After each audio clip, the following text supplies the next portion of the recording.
Bueno, vamos a entonces a estudiar con nuestra última sección, que es el estudio de los eventos histórico-proféticos. Vamos a leer primero el texto bíblico. Vamos a leer Apocalipsis 12, del 14 al 17, un segundo. Y la serpiente arrojó de su boca tras la mujer agua como un río, para hacer que fuera arrastrada por la corriente.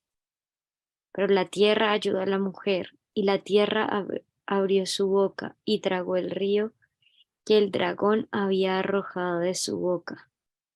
Entonces el dragón se enfureció contra la mujer y salió para hacer guerra contra el remanente de la descendencia de ella, los que guardan los mandamientos de Dios y tienen el testimonio de Jesús.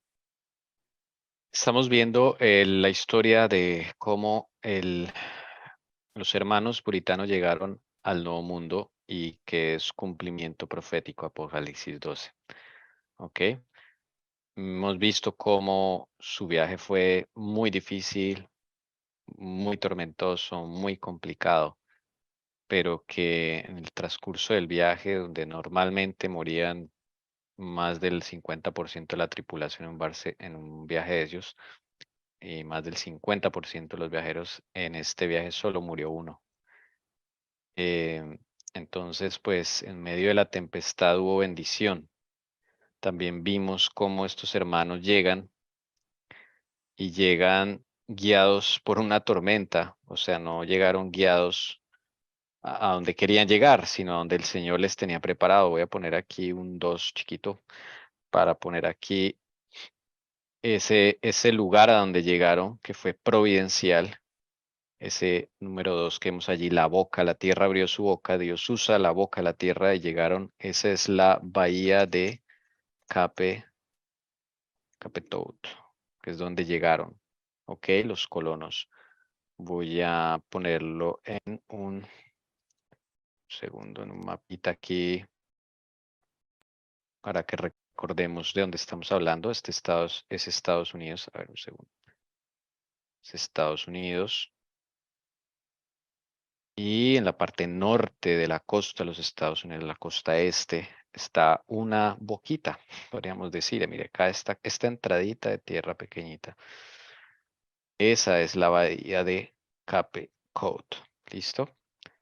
Y ahí es donde ellos quedaron como, sí, como la tormenta los mandó allá, ¿ok? Porque ellos iban abajo hasta lo que hoy es Nueva York, pero el Señor lo impidió y esas tormentas, por más de que lucharon, no, la tormenta los dejó acá, metidos en esta bahía, y es ahí donde ellos empiezan a explorar toda la tierra y encuentran el lugar de Plymouth, ¿ok? O más bien bautizan ese lugar Plymouth, que también es providencial, es un lugar donde habían estado los indios y los indios dejan abandonada una comunidad completa y todo un lugar.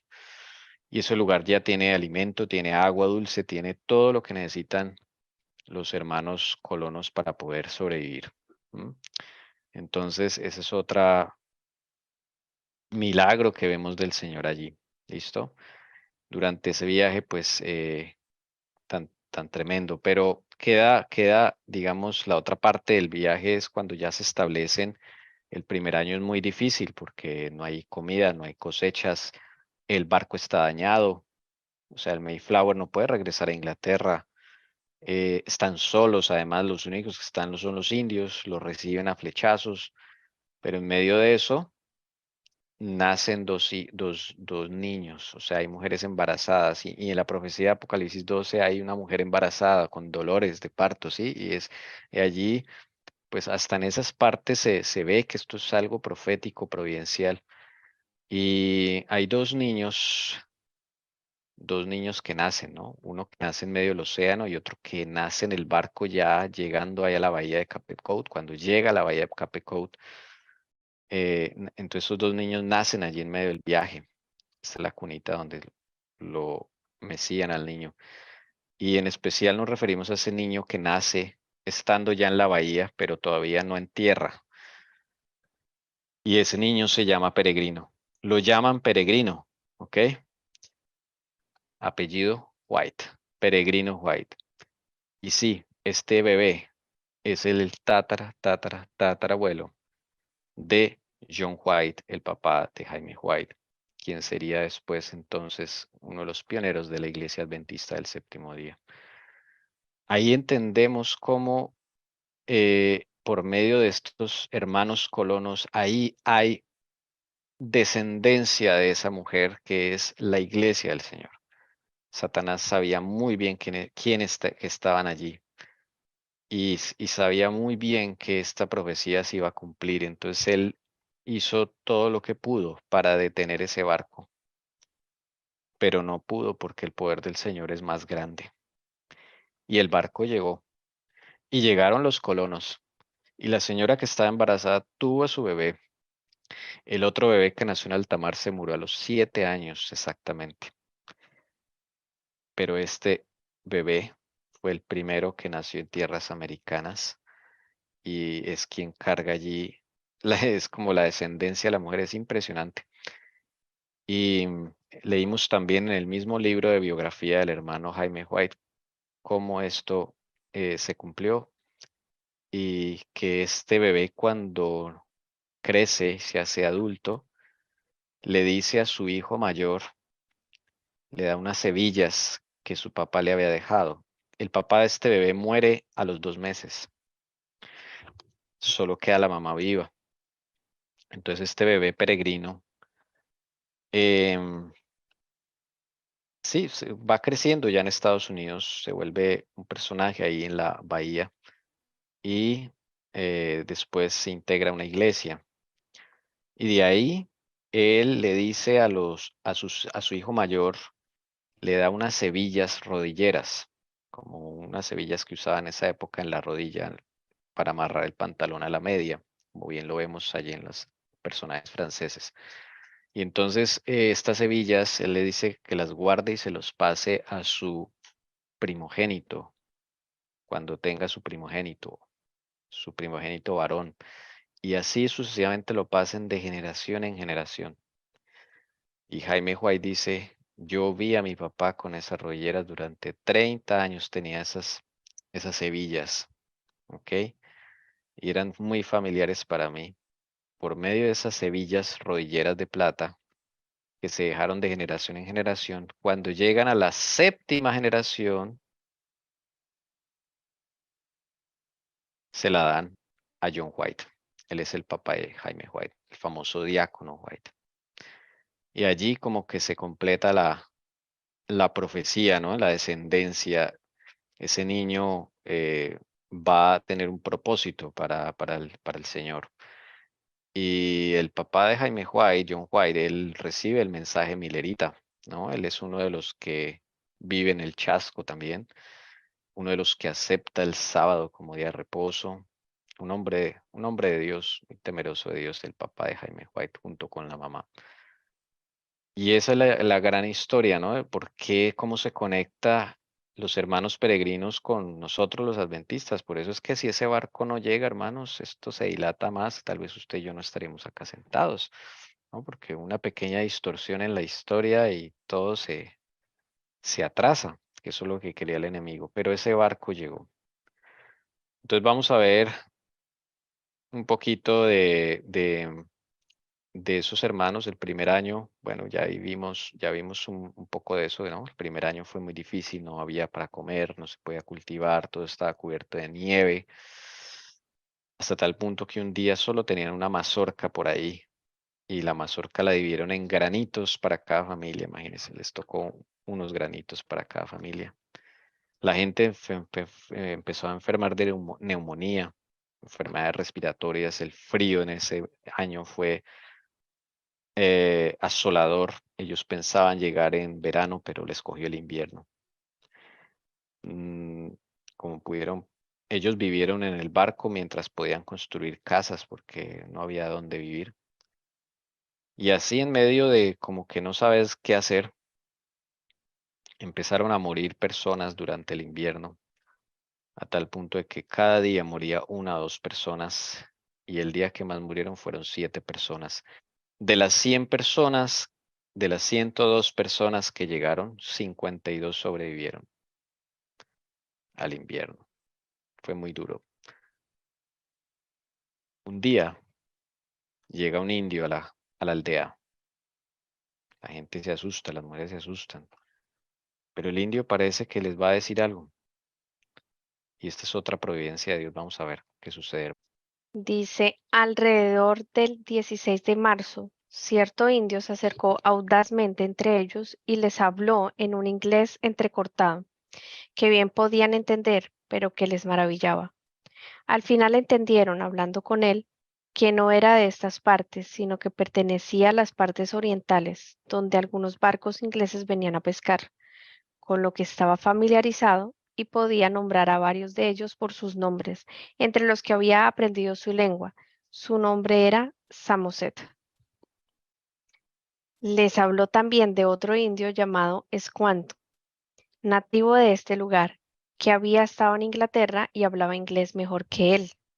Después de algún tiempo de agasajo y regalos, se despidieron, pero un tiempo después él volvió, y 5 más con él, y trajeron de nuevo todas las herramientas que se habían robado antes, y prepararon el camino para la llegada de su gran Sachem, llamado Massasoit, quien unos 4 o 5 días después vino con el segundo al mando de sus amigos Samoset y otros asistentes, junto con el mencionado Escuanto, con el cual, después de agasajarlo amistosamente y de entregarle algunos regalos, hicieron las paces con él, que se han prolongado durante 24 años.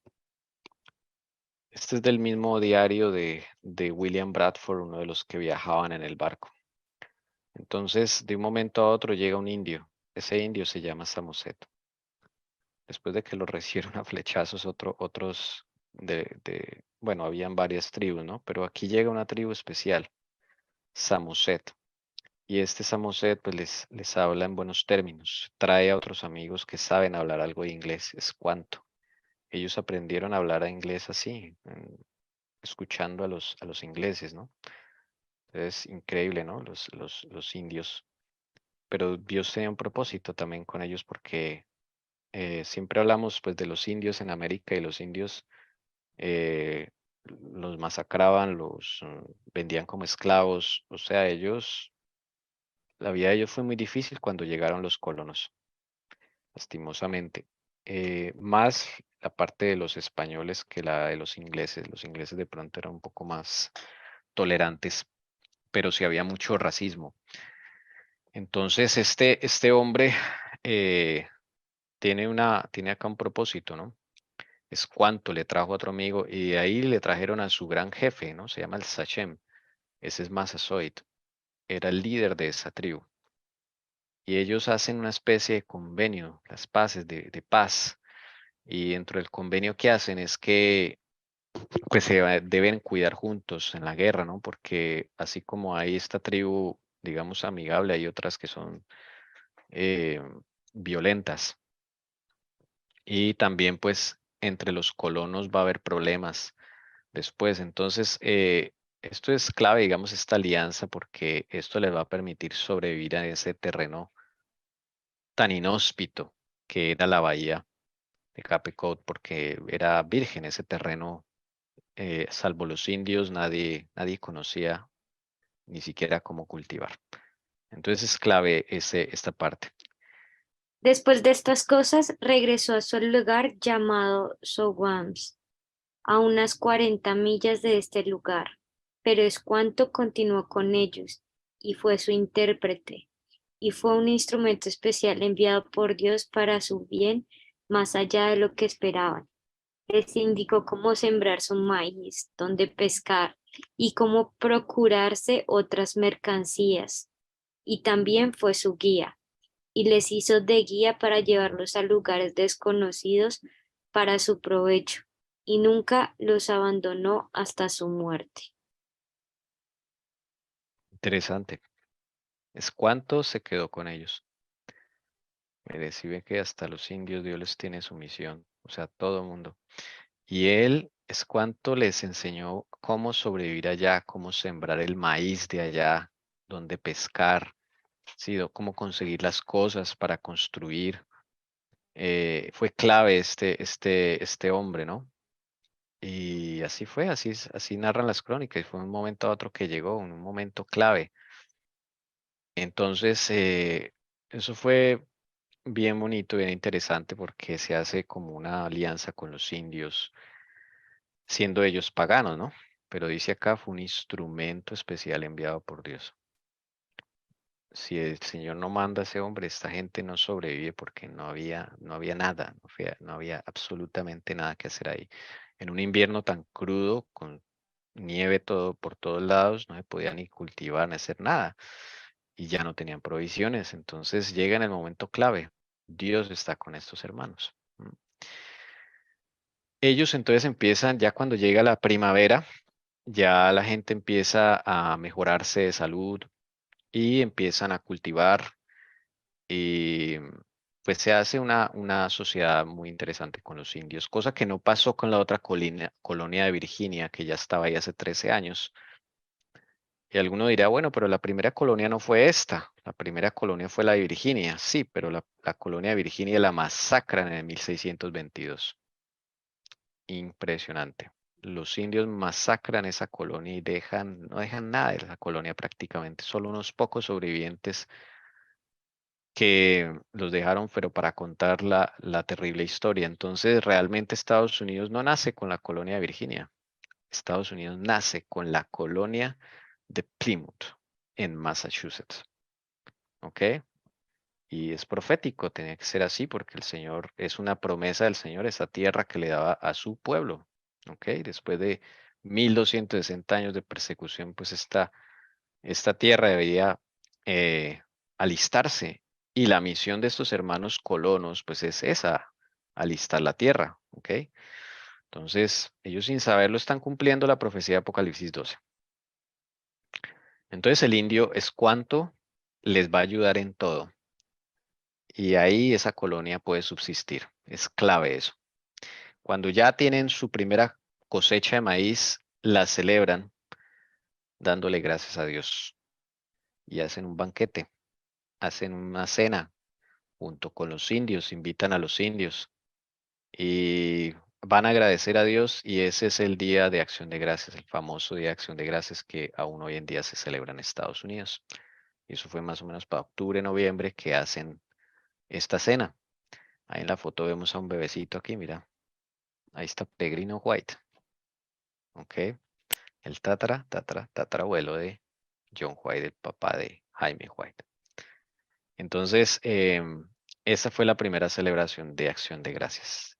De ahí en adelante la colonia sigue y se cumple lo que dice el Apocalipsis 12, que Dios iba a sustentar a la mujer en esos primeros 7 años. Y así fue. Durante esos 7 años llegan otros colonos,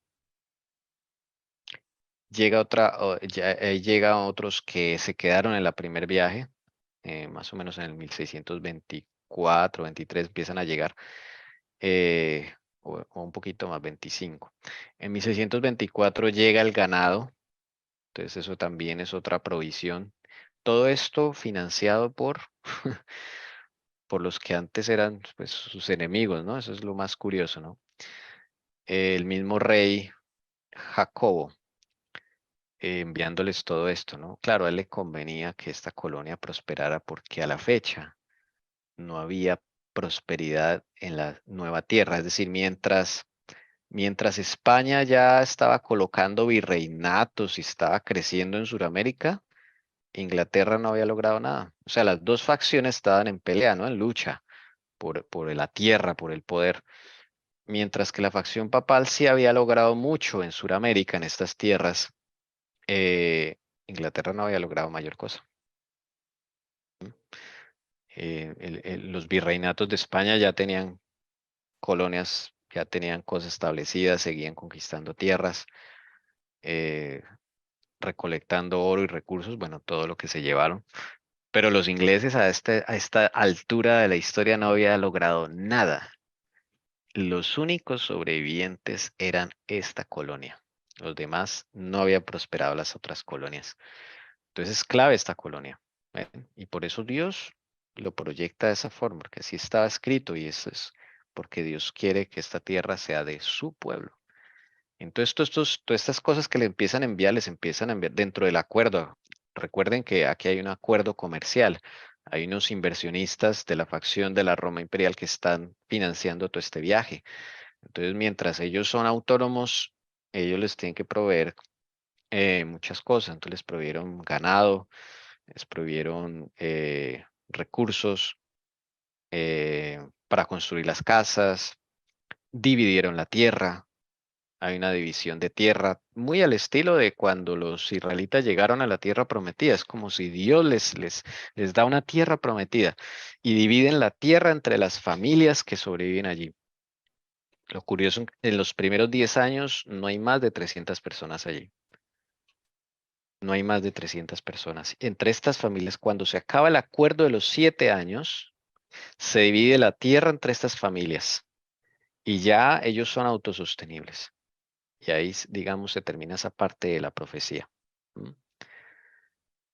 Vamos a ver lo que sigue en años posteriores porque llega otro personaje que nombra a la señora White, que es muy importante para la historia de los Estados Unidos. Bueno, si hay alguna pregunta, comentario, por favor, siéntase en libertad de hacerlo.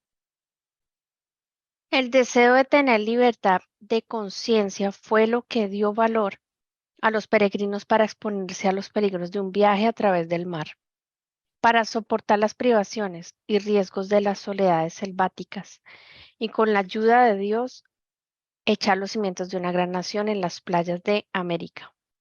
Y sin embargo, aunque eran honrados y temerosos de Dios, los peregrinos no comprendieron el gran principio de la libertad religiosa y aquella libertad por cuya consecución se impusieran tantos sacrificios, no estuvieron dispuestos a concederla a otros.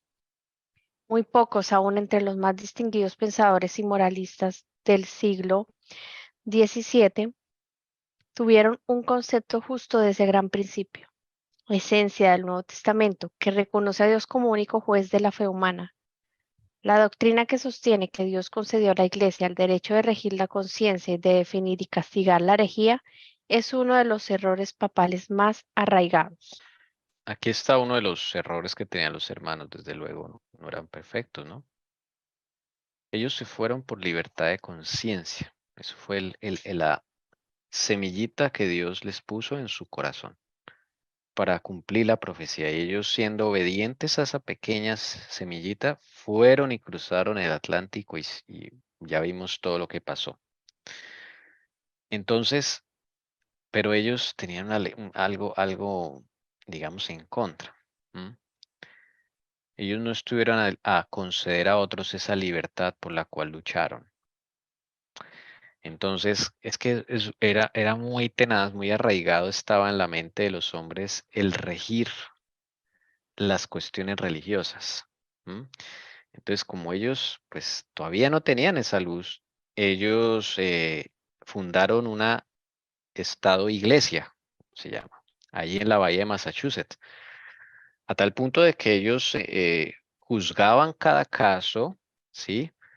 Y no aceptaban otras creencias. O sea, si llegaba, digamos, no sé, un hermano luterano, llegaba ahí a la bahía de Massachusetts, lo sacaban, lo echaban, lo proscribían. Si llegaba un anglicano también. Entonces eran muy cerrados, muy celosos en ese punto. Entonces eso no fue fácil para ellos quitárselo, ¿ok?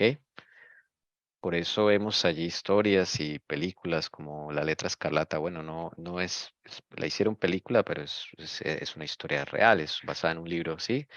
Donde una mujer que comete adulterio la marcan con una letra escarlata y tiene que andar así para que todo el mundo la reconozca y detrás le ponen dos hombres con un tambor siguiéndola a todo lado donde va para que todo el mundo la voltee a ver y la llamen, bueno, la insulten y todo eso. O sea, se crea una sociedad muy farisaica, podríamos decir. Entonces ellos se van al otro extremo. Eso es algo que la hermana Juay acá está diciendo. Bueno, entonces a ese punto llegaron. Dios los va a ayudar porque pues ahí está, ahí hay pueblo de Dios. Son gente que ama a Dios y piensa que está haciendo bien las cosas. A la vez que los reformadores rechazaban el credo de Roma, no estaban ellos mismos libres por completo del espíritu de intolerancia de ella. Las densas tinieblas en que a través de los interminables siglos de su dominio el papado había envuelto a la cristiandad no se habían disipado del todo. En cierta ocasión, dijo uno de los principales ministros de la colonia de Bahía de Massachusetts, la tolerancia fue la que hizo anticristiano al mundo. La Iglesia no se perjudica jamás castigando a los herejes. Los colonos acordaron que solamente los miembros de la Iglesia tendrían voz en el gobierno. Se organizó una especie de iglesia de Estado, en la cual todos debían contribuir para el sostén del ministerio, y los magistrados tenían amplios poderes para suprimir la herejía. De esa manera, el poder secular quedaba en manos de la Iglesia, y no se hizo esperar mucho el resultado inevitable de semejantes medidas, la persecución. Qué cosa, ¿no? O sea, el enemigo por un lado, por el otro los va a desestabilizar. Y sí, hubo persecución en la bahía de Massachusetts. Como decía acá uno de los colonos de la bahía, la iglesia no se perjudica jamás castigando a los herejes, cosa que eso no debe ser así. Entonces, esas tinieblas que sembró el papado, o sea, están en la mente de la gente. Es por eso que ellos pudieron salir de allá donde estaban las tinieblas, pero las tinieblas uno las carga en la mente, ¿no? La forma de actuar y de pensar. Y eso le pasó a los hermanos, así como le pasó a los israelitas que salieron físicamente de Egipto, pero su mente seguía siendo esclavo. Su mente estaba en Egipto. Entonces estos hermanos todavía no tenían esa limpieza en su corazón. Entonces ellos que creyeron con el derecho de perseguir a los herejes. ¿M? Los magistrados, la parte política tenía derecho a suprimir la herejía. Hermana Jessie, participar, por favor. Sí, es que me impresiona porque pues yo también lo llevo a mi vida, ¿no? Como la falta del Señor, no estar en comunión con Él y esa limpieza que puede hacer uno cuando uno va a un lugar, cómo puede ir a ocasionar daño, ¿no? Y esto fue lo que les pasó a ellos, o sea, se fueron de Europa a llevar un mal a América, ¿no? Como es la persecución y matar a alguien porque no cree lo que yo creo y nos pasa a nosotros mismos cuando llegamos a un sitio y tenemos defectos aún y empezamos algo y hacemos daño, Sí. somos piedra de tropiezo o hacemos cosas que pues no debimos hacer. Esto lo usó el enemigo a su favor también para desestabilizar esta colonia. Y hubo también problemas entre ellos, pero el Señor levanta personas, ¿no? Y va a llegar un hombre que, claro, va a ser controversial para ellos, ¿no? Como siempre, todo reformador es controversial, ¿no? Como Lutero, como todos ellos, Calvino, Zwinglio, todos, pues es inevitable no levantar oposición. Y va a llegar un hombre que Dios va a levantar. Entonces vamos a leer de ese hombre.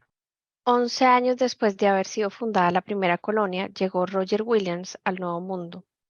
Como los primeros peregrinos, vino para disfrutar la libertad religiosa, pero de ellos se diferenciaba en que él vio lo que pocos de sus contemporáneos habían visto, a saber que esa libertad es derecho inalienable de todos, cualquiera que fuera su credo. El Señor instruye a Roger Williams, muy importante en la historia de la iglesia y en la historia de Estados Unidos, porque él es el primero que llega con la idea de la libertad de conciencia o libertad religiosa, lo cual es pilar de lo que va a ser el gobierno de los Estados Unidos.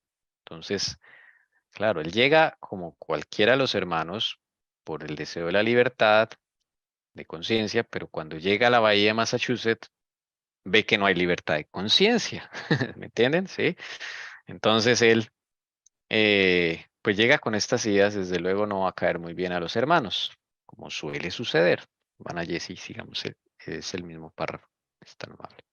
Investigó diligentemente la verdad, pensando como John Robinson que no era posible que hubiera sido recibida ya toda la luz que dimana de la palabra de Dios. Williams fue la primera persona del cristianismo moderno que estableció el gobierno civil de acuerdo con la doctrina de la libertad de conciencia y la igualdad de opiniones ante la ley. Sostuvo que era deber de los magistrados restringir el crimen, mas nunca regir la conciencia. Bueno, ahí está clarito, ¿no? Lo que él pensaba, pero eso no fue porque o sea, porque, digamos, le salió de su mente esas cosas, no, investigó diligentemente la verdad, o sea, él en la Biblia sacó esta idea. Eso es lo que me parece bien interesante.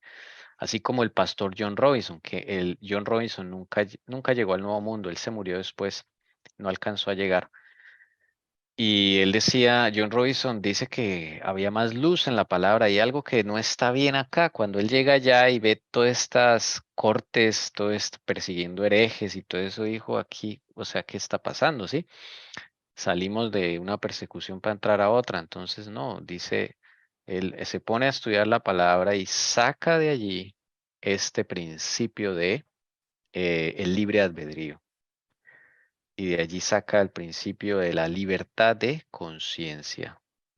¿Ok? E igualdad de opiniones ante la ley. Ahí él empieza a echar los primeros fundamentos de la separación entre iglesia y Estado, porque dice que los magistrados deben restringir los crímenes, la parte civil, pero nunca la conciencia. Entonces, bien interesante. Decía, el público o los magistrados pueden fallar en lo que atañe a lo que los hombres se deben unos a otros, pero cuando tratan de señalar a los hombres las obligaciones para con Dios, obran fuera de su lugar, y no puede haber seguridad alguna, pues resulta claro que si el magistrado tiene tal facultad, puede decretar hoy una opinión y mañana otra contraria, tal como lo hicieron en Inglaterra varios reyes y reinas, y en la Iglesia romana los papas y los concilios, a tal extremo que la religión se ha convertido en una completa confusión. Y la siguiente, porfa, que hace parte del mismo párrafo. La asistencia a los cultos de la iglesia establecida era obligatoria, so pena de multa o de encarcelamiento. Williams reprobó tal ley. La peor cláusula del código inglés era aquella en la que se obliga a todos a asistir a la iglesia parroquial. Consideraba él que obligar a los hombres de diferente credo a unirse entre sí era una flagrante violación de los derechos naturales del hombre. Forzar a concurrir a los cultos públicos a los irreligiosos e indiferentes era tan solo exigirles que fueran hipócritas. Ninguno, decía él, debe ser obligado a practicar ni a sostener un culto contra su consentimiento. ¿Cómo? Replicaban sus antagonistas, espantados de los principios expresados por Williams. ¿No es el obrero digno de su salario? Sí, respondía él, cuando ese salario se lo dan los que quieren ocuparle. Bueno, ahí están. No sé si quieran comentar algo. Muchas veces nosotros nos volvemos, o sea, cortamos la libertad de conciencia de otro, ¿no? Decía Roger Williams que ninguno debe ser obligado a practicar ni a sostener un culto contra su consentimiento. Y a veces nosotros queremos obligar a la gente a pensar como nosotros y tal vez por eso es que llenamos las iglesias de personas que no ni son convertidas ni quieren convertirse, ¿sí?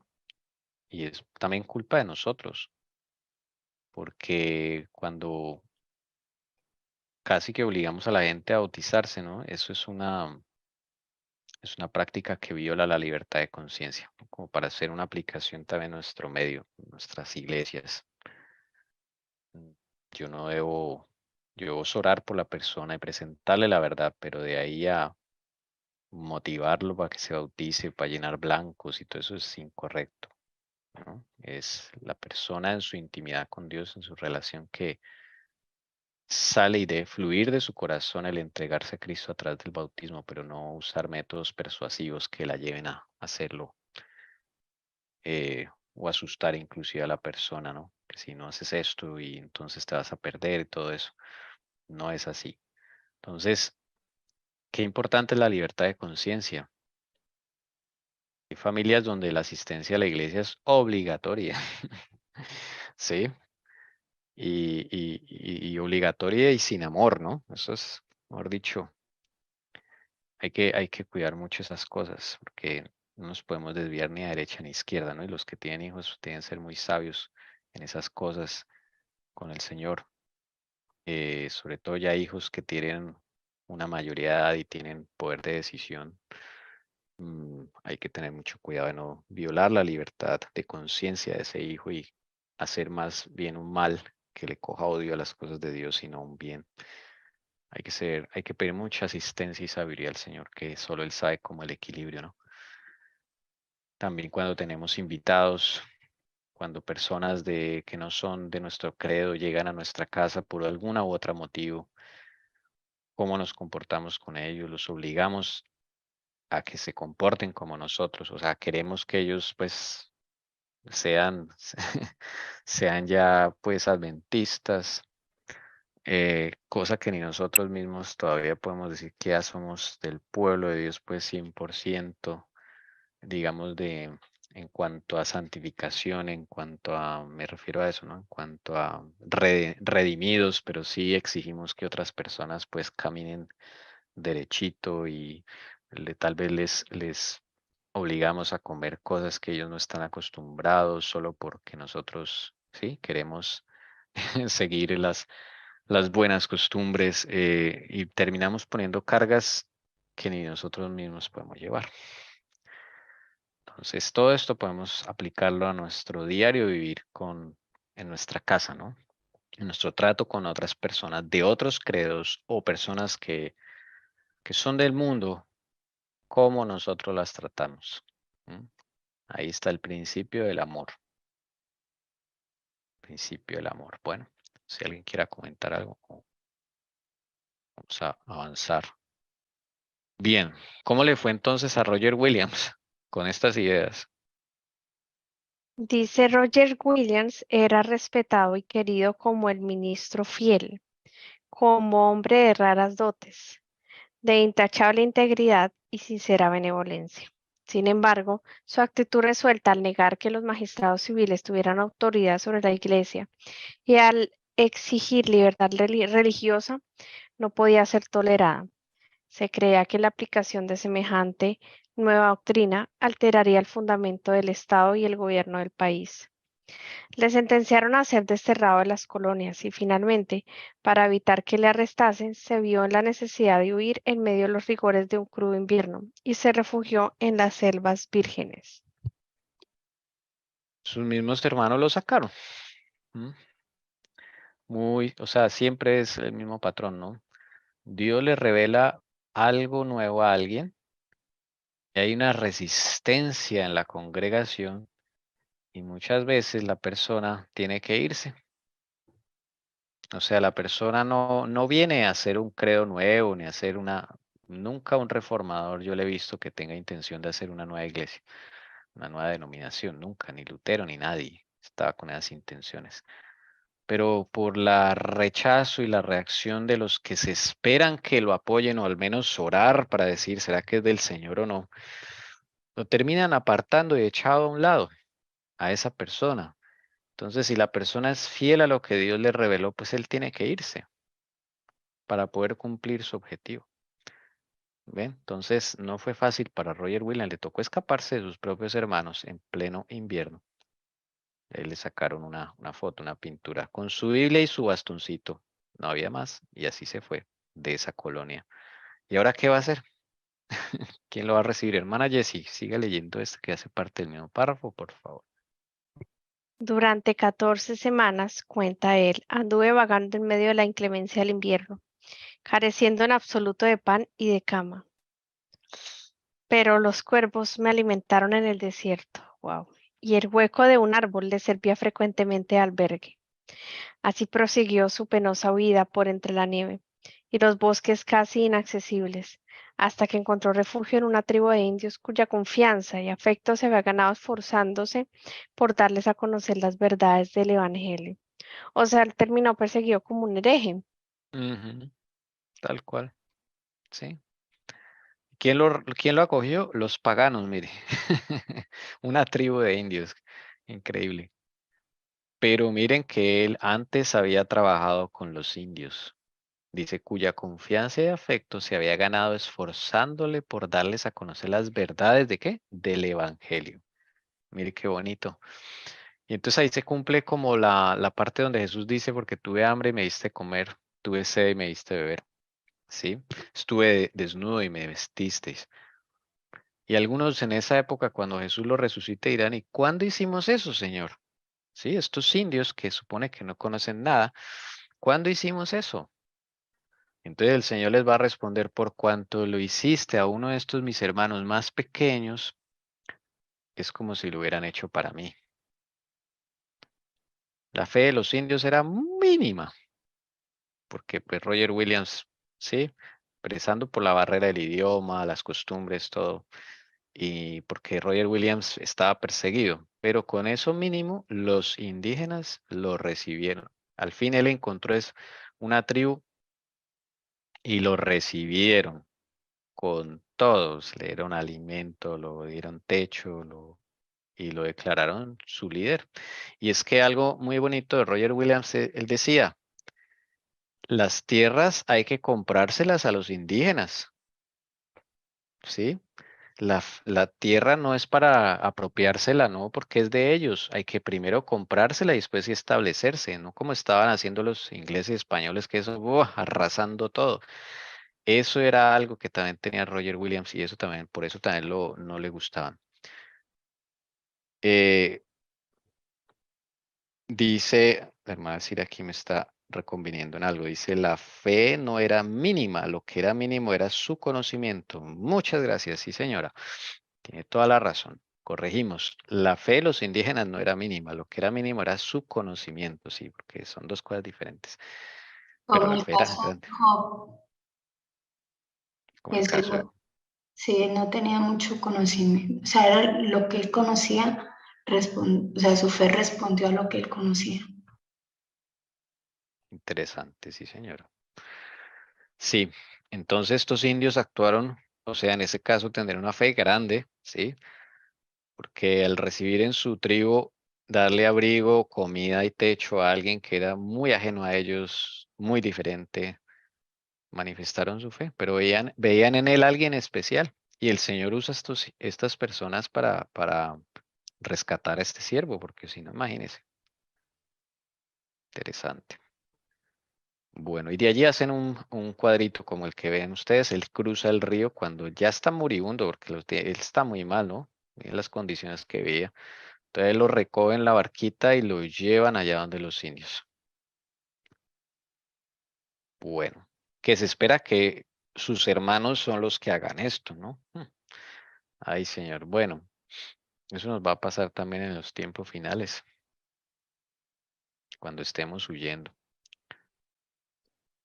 Después de varios meses de vida errante, llegó al fin a las orillas de la bahía de Narragansett, donde echó los cimientos del primer estado de los tiempos modernos que reconoció en pleno sentido de la palabra los derechos de libertad religiosa. El principio fundamental de la colonia de Roger Williams era que cada hombre debía tener la libertad para adorar a Dios según el dictado de su propia conciencia. Su pequeño estado, Rhode Island, vino a ser un lugar de refugio para los oprimidos y siguió creciendo y prosperando hasta que su principio fundamental, la libertad civil y religiosa, llegó a ser la piedra angular de la República Americana de los Estados Unidos.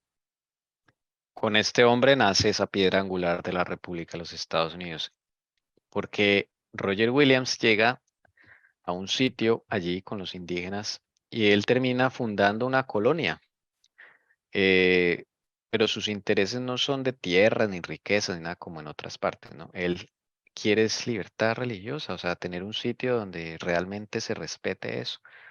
Y entonces él le pide permiso al rey, eso es otra historia ahí, porque le quieren, claro, el enemigo no quiere que eso avance, ¿no? Entonces le tiene que enfrentar muchas dificultades, bloqueos, él tiene que ir hasta Inglaterra, él mismo ir hasta allá y poder eh, batallar por una licencia del rey para que le conceda hacer su colonia.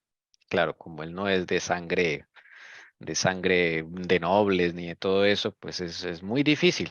Bueno, pues al final le dan un pequeño espacio de tierra que vamos a mostrar aquí. Esto es bien interesante y importante. Esta es la bahía de Massachusetts, ¿no? Aquí todo está la bahía de Massachusetts, la bahía de Cape Cod, donde estuvo el Mayflower. Entonces él se fue un poquito más hacia el sur en toda su huida, se fue hasta acá, hasta esta otra desembocadura de dos ríos acá, a este sitio. Y este sitio se conoce como el estado de Rhode Island. Venga, a ver, lo voy a subrayar acá. Este estado. Este es el estado de Rhode Island. ¿Ok? En Estados Unidos, cuya capital se llama Providencia, bonito nombre, y fundada por Roger Williams. Esa colonia fue la primera que estableció la libertad civil y religiosa en los Estados Unidos.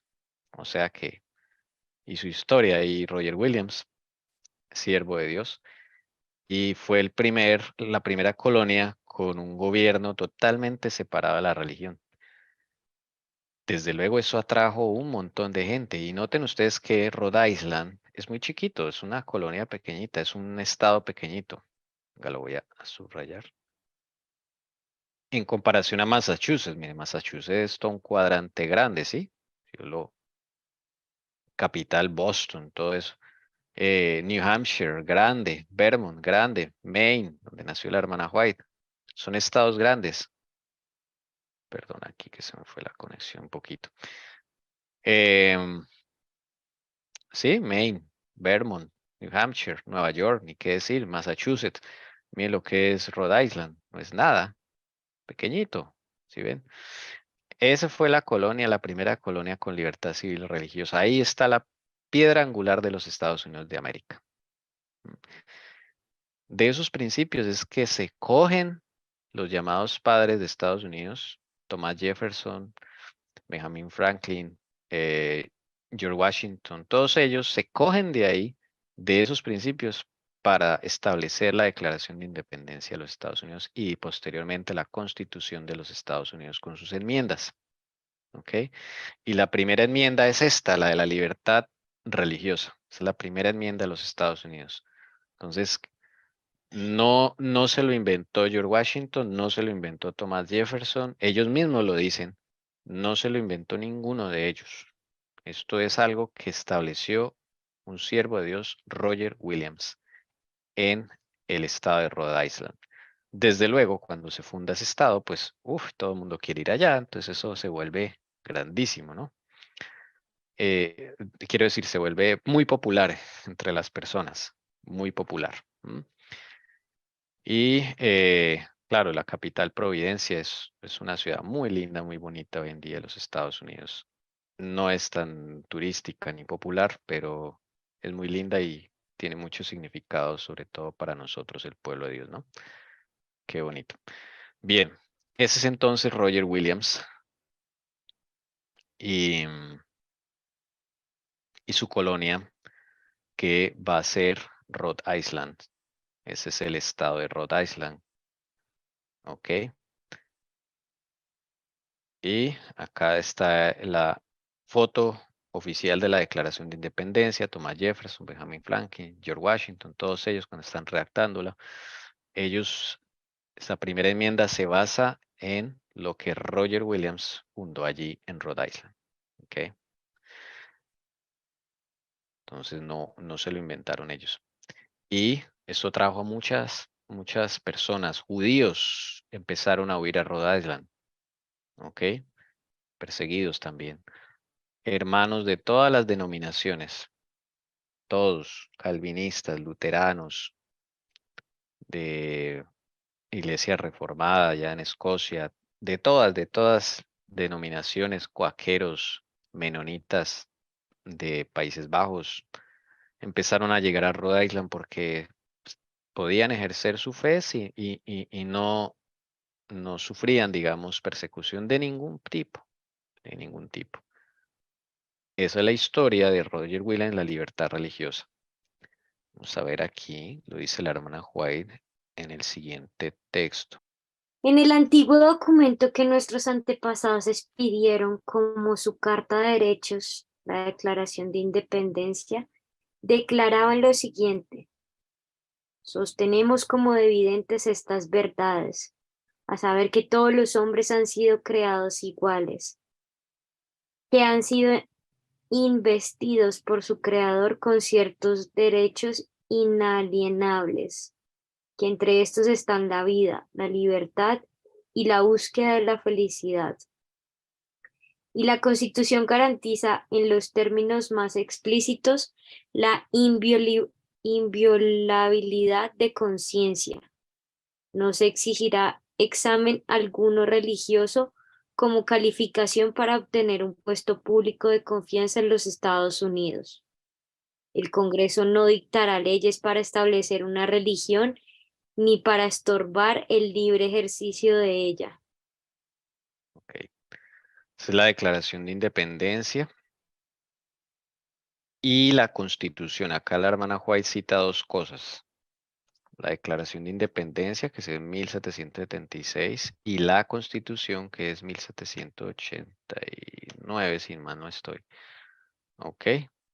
Entonces vamos a leer la primera enmienda de la Constitución, muy sencillita, muy cortica y al punto. O sea, es increíble, ¿no? Como la Constitución de Estados Unidos es pequeñita pero poderosa. En cambio, la Constitución de otros países son como 100 páginas y no sirven de mucho, ¿no? Bueno, primera enmienda de la Constitución de los Estados Unidos. El Congreso no aprobará ninguna ley que respete el establecimiento de una religión o que prohíba el libre ejercicio de la misma o que coarte la libertad de expresión o de prensa o el derecho del pueblo a reunirse pacíficamente y a solicitar al gobierno la reparación de agravios. Esa es la piedra angular de los Estados Unidos.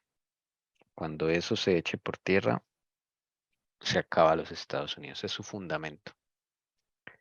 Han tratado por todos los medios de destruir este fundamento.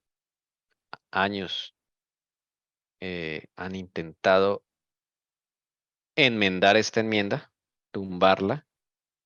El Papa de la Roma Imperial ha intentado, el Foro Económico Mundial, la ONU, todos han intentado, pero no han podido. No han podido. Entonces, si Estados Unidos lo han saqueado, la tierra que se supone que era una bendición para su pueblo de Dios, la han saqueado hasta más no poder, los recursos, todo. Pero lo que no han podido saquear es este fundamento, ¿no? Por ahí, en el conflicto de los siglos se dice que cuando esto sea derrumbado de alguna forma, ahí se acaba el mundo, ahí se acaba todo. Ahí es la segunda venida de Cristo, la ley dominical, todo se empieza. Es como que de esto depende todo el destino del mundo, hermano, de esta pequeña enmienda. Esa es la primera enmienda de la Constitución de los Estados Unidos. Es muy importante, importante. Con esta, por Los que favor. formularon la Constitución reconocieron el principio eterno de que la relación del hombre con Dios se halla por sobre toda legislación humana y que los derechos de la conciencia son inalienables. No se necesitaba argumentar para establecer esta verdad, pues la sentimos en nuestro corazón. Fue este sentimiento que, desafiando las leyes humanas, sostuvo a tantos mártires en tormentos y llamas. Reconocían que su deber para con Dios era superior a los decretos de los hombres y que nadie podía ejercer autoridad sobre sus conciencias. Es un principio innato que nada puede desarraigar. Cuando Dios te da una misión, un plan para tu vida, no podemos violar nuestra propia libertad de conciencia vendiéndonos y no haciendo lo que Dios tiene para nosotros. Entonces, ¿qué tan importante es esto? Reconocer que nuestro deber para con Dios es superior a los decretos de los hombres y que nadie puede ejercer autoridad sobre nuestras conciencias. Es sobre esta base es que muchos mártires hubo en la Edad Media y muchos reformadores hicieron lo que hicieron. ¿Ok? En primera instancia le debe rendir cuentas a Dios, a nadie más. Lo que Él tenga para tu vida, cúmplelo hasta tu muerte. Es como lo que podemos sacar aquí, aplicándolo a nosotros como personas, ¿no? Como individuos, hijos de Dios. Porque esto es, digamos, la base de el libre albedrío que Dios dejó. Porque nosotros puede que no nos persigan, pero podemos nosotros violar nuestra propia conciencia. Como tantos, y lo hemos hecho a veces, ¿sí? O sea, sabiendo lo que Dios quiere para nosotros, haciendo otra cosa que Dios no pidió, yendo por otro camino que Dios no dijo, ahí estamos violando nuestra conciencia cuando somos conscientes de lo que Dios dijo, somos conscientes de lo que Dios tiene para nuestras vidas. Esa es una forma de violar nuestra propia conciencia. Cuando circuló por los países de Europa la noticia de que había una tierra donde cada hombre podía disfrutar del producto de su trabajo y obedecer a las convicciones de su conciencia, millares se apresuraron a venir al Nuevo Mundo. Las colonias se multiplicaron con rapidez. Por una ley especial, Massachusetts ofreció bienvenida y ayuda a costa del pueblo a todos los cristianos de cualquier nacionalidad que pudieran huir a través del Atlántico para escapar de las guerras, del hambre y de la opresión de sus perseguidores. De esa manera, los fugitivos y oprimidos eran por la ley considerados como huéspedes de la comunidad. A los 20 años de haberse efectuado el primer desembarco en Plymouth, había ya establecidos en Nueva Inglaterra otros tantos miles de peregrinos. Miren, si Roger Williams no hubiera sido fiel a lo que Dios le había mostrado, ¿qué habría pasado? Se habría dilatado más esto, ¿sí? Entonces, él fue fiel, le tocó, sí, pasar hambre, le pasó un momento difícil, claro, pero fue fiel, no violó su conciencia, porque era consciente de lo que Dios le había mandado hacer. Entonces, miren, aquí esto es lo que hace que se llene Estados Unidos, porque los de Massachusetts dice, oiga, está como bueno la colonia de Rhode Island, ¿sí? Empiezan a entender el propósito que Dios tiene para su pueblo en América, empiezan a entender los conceptos de libertad de conciencia, de separación de iglesia de Estado, ¿ok?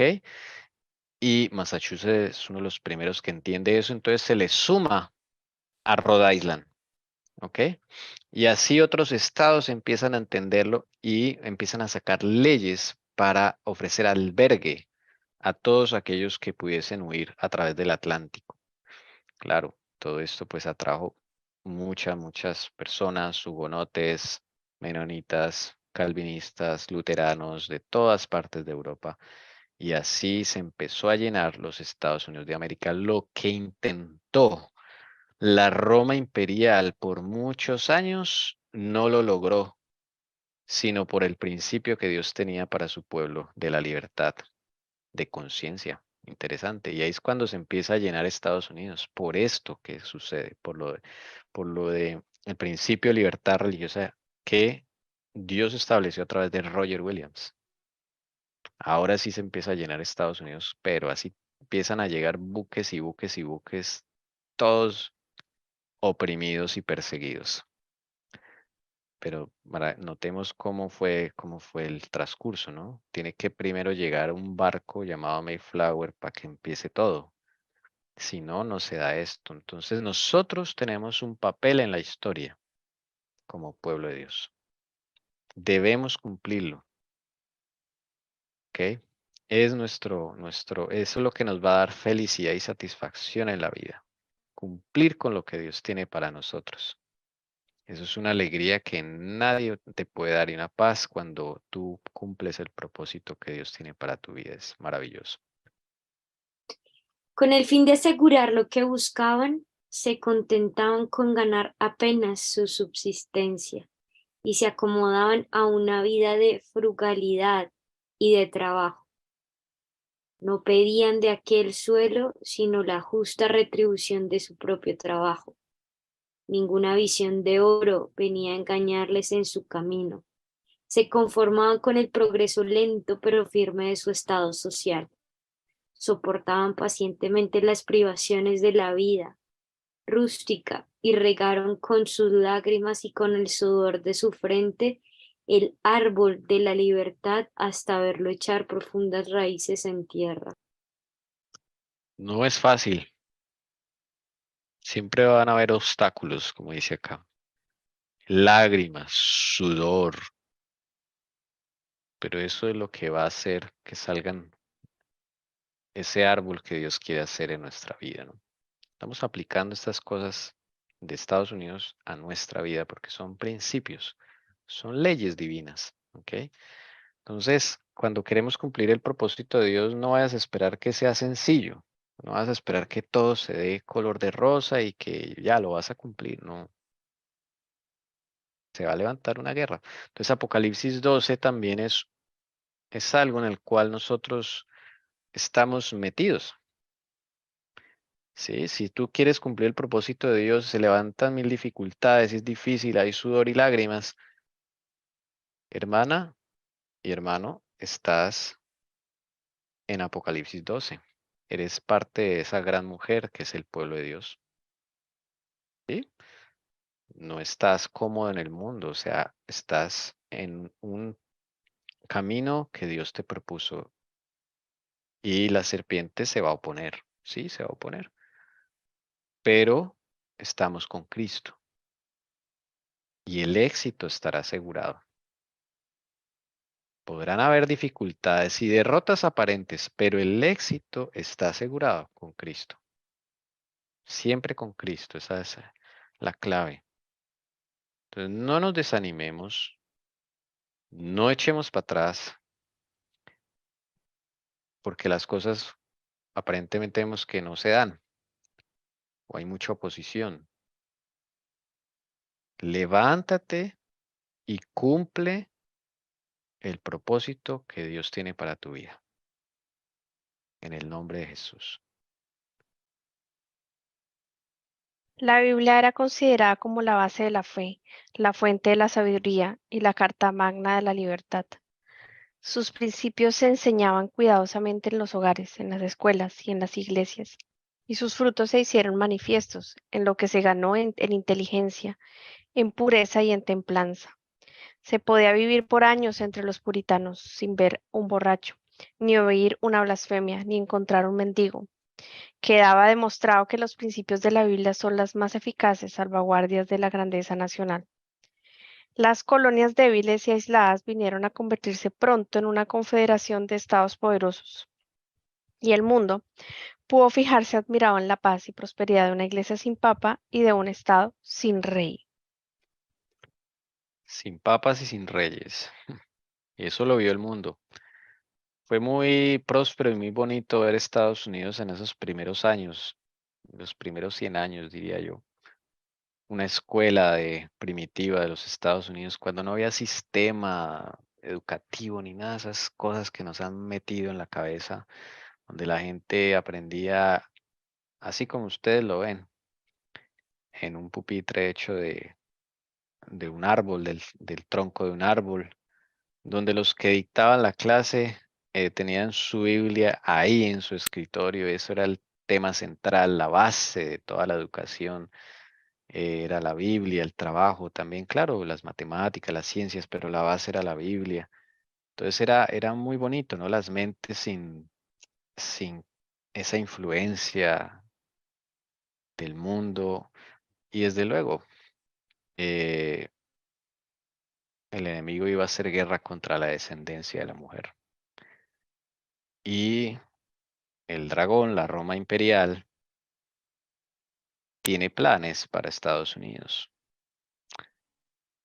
Del pueblo de Dios dependía que esos planes se desarrollaran o no con el transcurso de los años. Lastimosamente se desarrollaron como lo vemos hoy día. Es bien interesante cuando se pone a meditar sobre esto. Cómo es el Estados Unidos desde aquella época, siglo XVIII, y cómo después ahora es una locura, ¿no?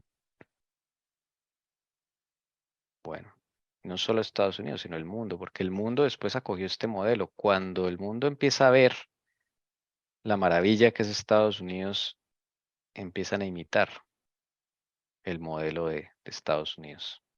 Pero la Roma imperial va a hacer su arribo a los Estados Unidos.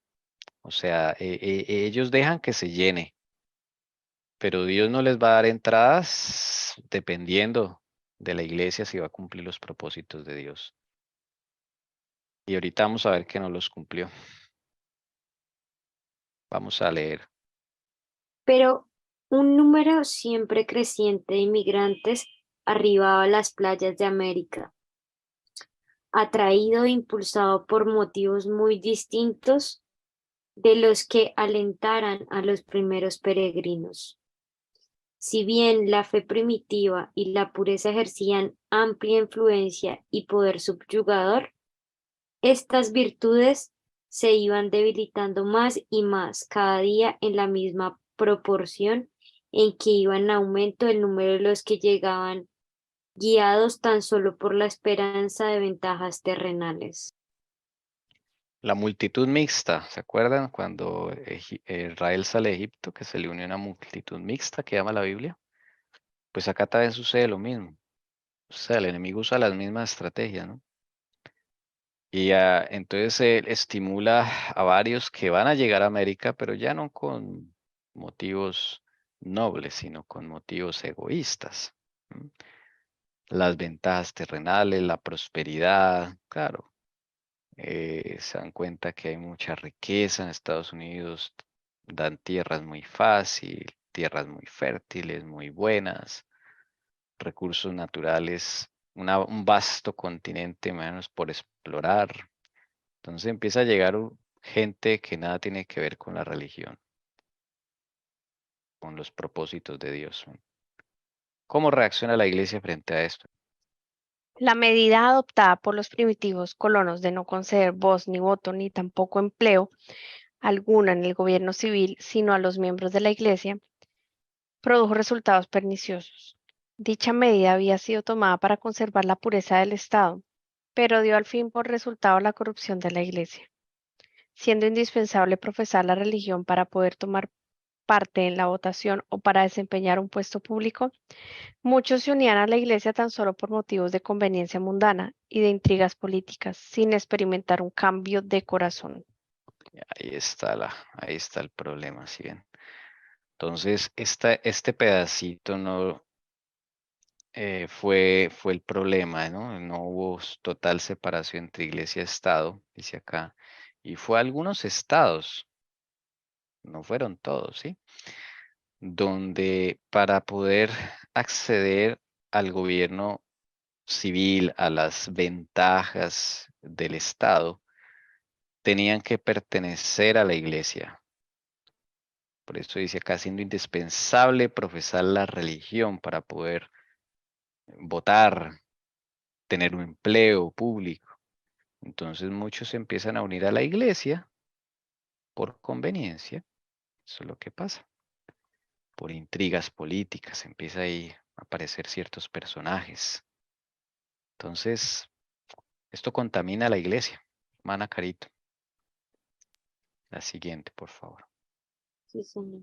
Así llegaron las iglesias a componerse en considerable porción de gente no convertida, y en el ministerio había quienes no solo erraban en la doctrina, sino que ignoraban el poder regenerador del Espíritu Santo. De este modo que otra vez demostrado el mal resultado que tan a menudo comprobamos en la historia de la Iglesia, desde el tiempo de Constantino hasta hoy. Y queda el pretender fundar la Iglesia valiéndose de ayuda del Estado y el apelar al poder secular para el sostenimiento del Evangelio de aquel que dijo, mi reino no es de este mundo. El consorcio de la Iglesia con el Estado, por muy poco estrecho que sea, puede en apariencia acercar el mundo a la Iglesia, mientras que en realidad es la Iglesia la que se acerca al mundo. Y eso al parecer va a suceder otra vez cuando el mundo protestante vuelva a tener el poder en los Estados Unidos, los verdaderos protestantes, ¿no? Ese es el gran peligro. Y eso viene, mire, es el mismo engaño con diferente disfraz. Desde Constantino viene eso. De que por vía del Estado llegue a la iglesia gente no convertida. Y yo diría hay gente que no le interesa convertirse. ¿Mm? Entonces esto va a contaminar la iglesia y al final no es que el mundo se acerque a la iglesia, sino que la iglesia se acerca al mundo, o sea, parecer más al mundo. El gran principio que defendieron tan noblemente John Robinson y Roger Williams de que la verdad es progresiva y de que los cristianos deberían estar prontos para aceptar toda la luz que proceda de la santa palabra de Dios, lo perdieron de vista sus descendientes. Las iglesias protestantes de América, lo mismo que las de Europa, tan favorecidas al recibir las bendiciones de la Reforma, dejaron de avanzar en el camino que ella les había trazado. Si bien es verdad que de tiempo en tiempo surgieron hombres fieles que proclamaron nuevas verdades y denunciaron el error tanto tiempo acariciado, la mayoría, como los judíos en el tiempo de Cristo o como los papistas en el de Lutero, se contentaba con creer lo que sus padres habían creído y convivir como ellos habían vivido. El otro error de la iglesia, contentarse con creer lo que han creído nuestros padres y vivir como ellos han vivido, es decir, no recibir más luz, no estar dispuestos a recibir más luz. ¿Mm? Y le pasó a la iglesia lo mismo que le suele suceder en diferentes épocas, se duerme. ¿Ok? John Robinson, Roger Williams saben que la verdad era progresiva. ¿Qué quiere decir que sea progresiva? Que hoy o el Señor revela algo, en unos años va a ampliar la información, o en unas semanas, meses, qué sé yo, y va aumentando la comprensión de la profecía, del evangelio, de la justificación por la fe, etcétera, etcétera.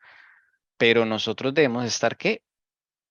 Prontos para aceptar toda luz que proceda de la palabra de Dios. O sea, la actitud nuestra es la que determinará si Dios nos revela más o nos restringe. Si no tenemos la actitud, no, el Señor nos deja en tinieblas. ¿Ven?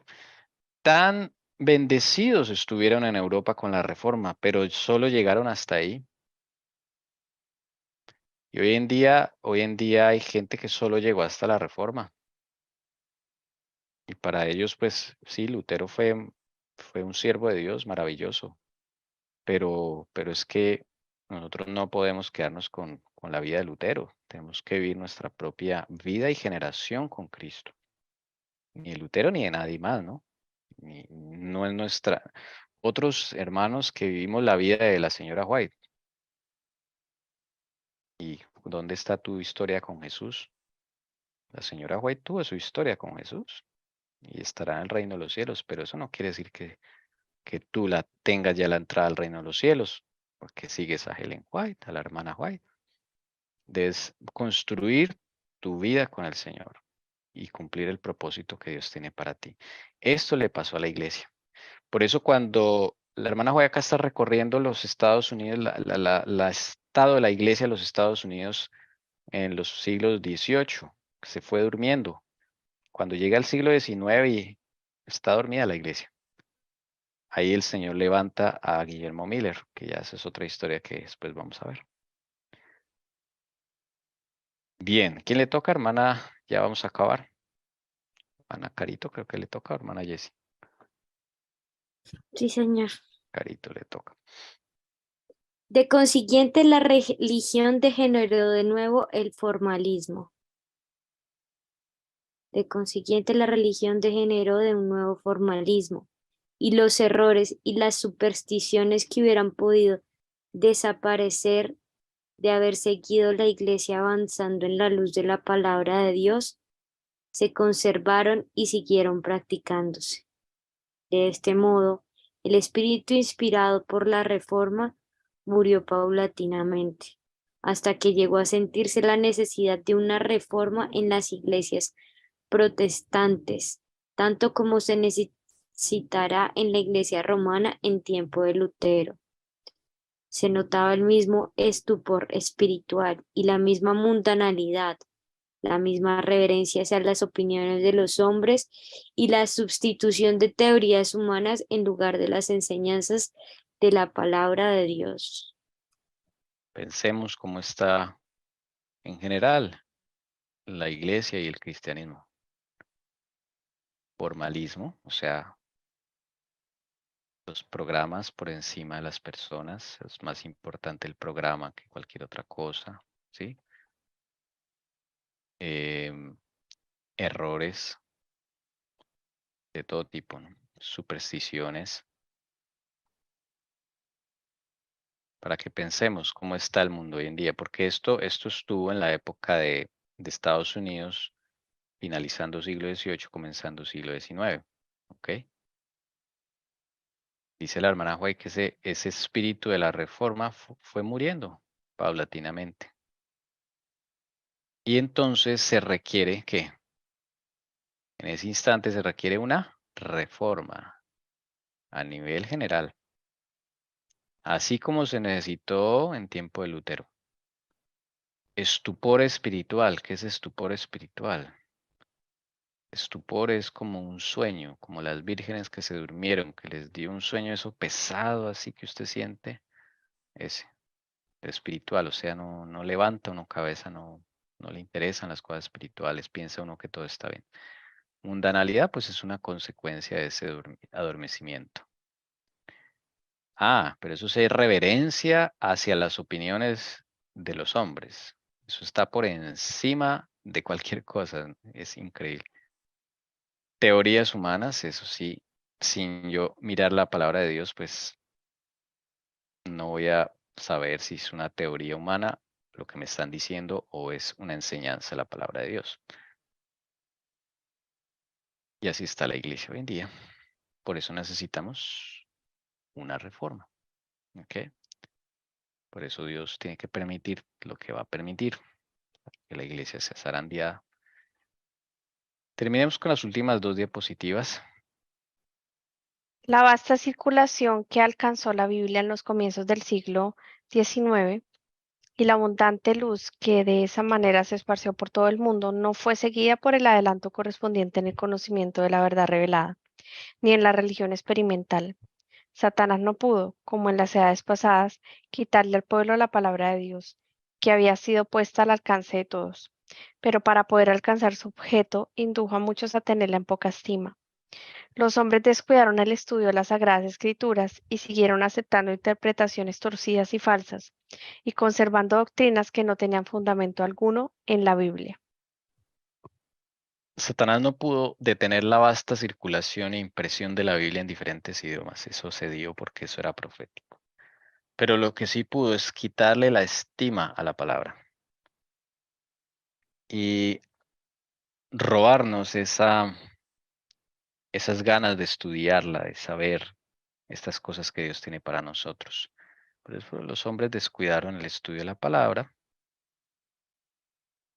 Y desde luego, todo lo que sea novedoso, incite los sentidos o novedoso intelectualmente, lo vamos a aceptar. Entonces, ese es el gran problema. Y lo que le pasó a los Estados Unidos, a los hermanos y al mundo protestante en general.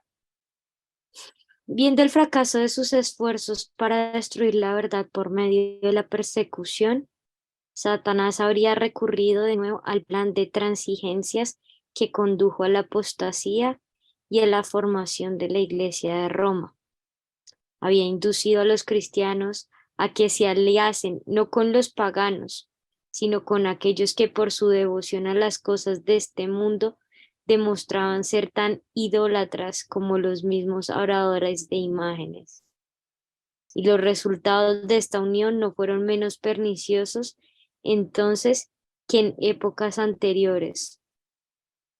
El orgullo y el despilfarro fueron fomentados bajo el disfraz de la religión y se corrompieron las iglesias. Satanás siguió permitiendo las doctrinas de la Biblia y empezaron a echar profundas raíces las tradiciones que iban a perder a millones de almas. La iglesia amparaba y defendía estas tradiciones, en lugar de defender la fe que una vez fue entregada a los santos. Así se degradaron los principios que los reformadores sustentaron y por los cuales sufrieran tanto. Y así termina el quinto sello, hermanos. Tristemente, con una iglesia corrompida. Así termina el quinto sello.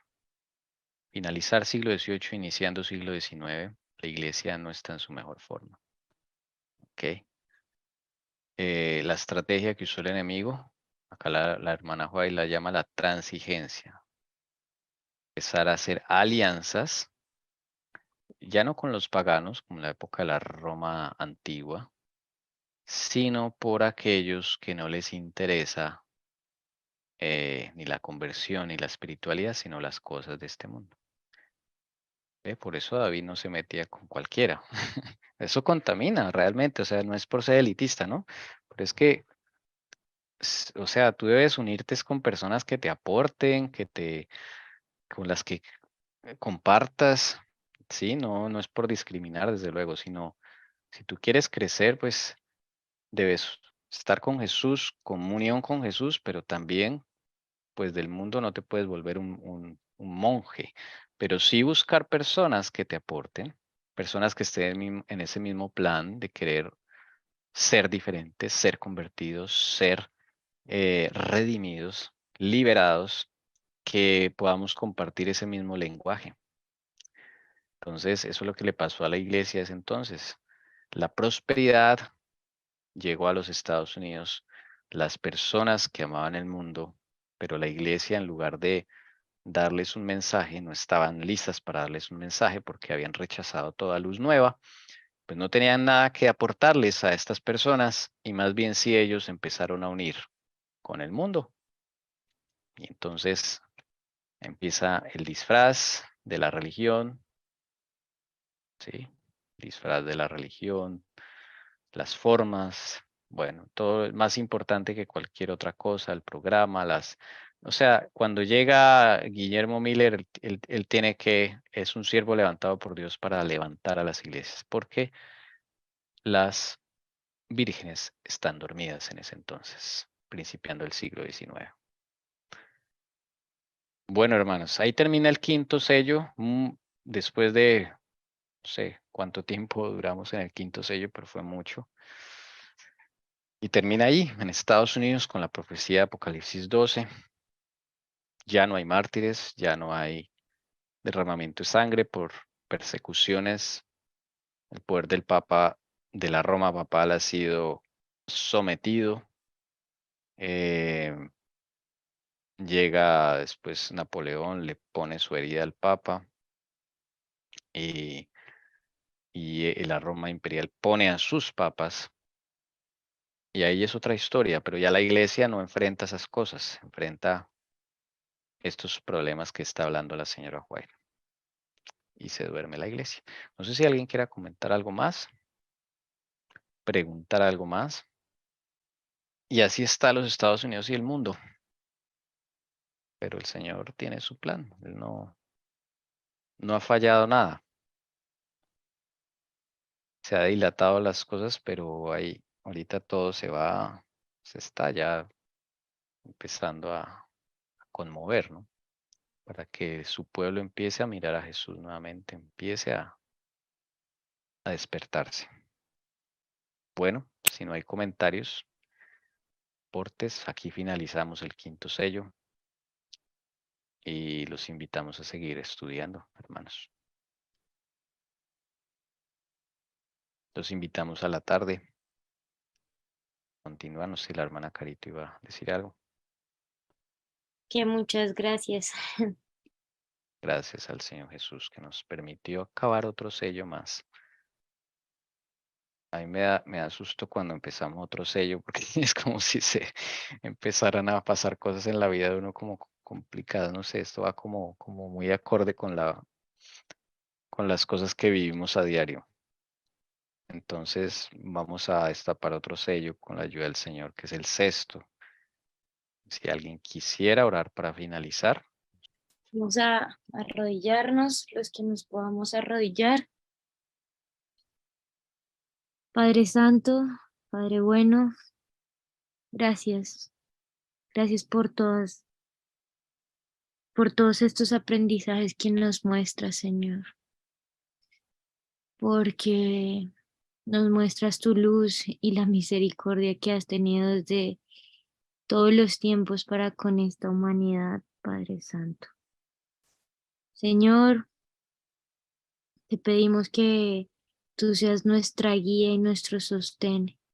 Y aunque esta parte de la historia y esta palabra es muy fuerte, nos pueda conmover el corazón y saber que tú estás con nosotros, que tú eres nuestra guía, que tú eres nuestro sostén, Padre Santo. Y que podamos hacer que esta luz no se pierda, sino que permanezca en nuestros corazones y en nuestro espíritu para que podamos hacer tu voluntad, Señor. Para que podamos ser como estos hermanos peregrinos, como tú quieres que seamos, Padre Santo. Gracias por todo lo que nos das. Permite que podamos tener un almuerzo y que nos podamos conectar en horas de la tarde. Gracias, Señor Jesús, por tu amor. Todo esto te lo pedimos y te lo agradecemos en los méritos tuyos que hiciste en la cruz por todos nosotros. Amén.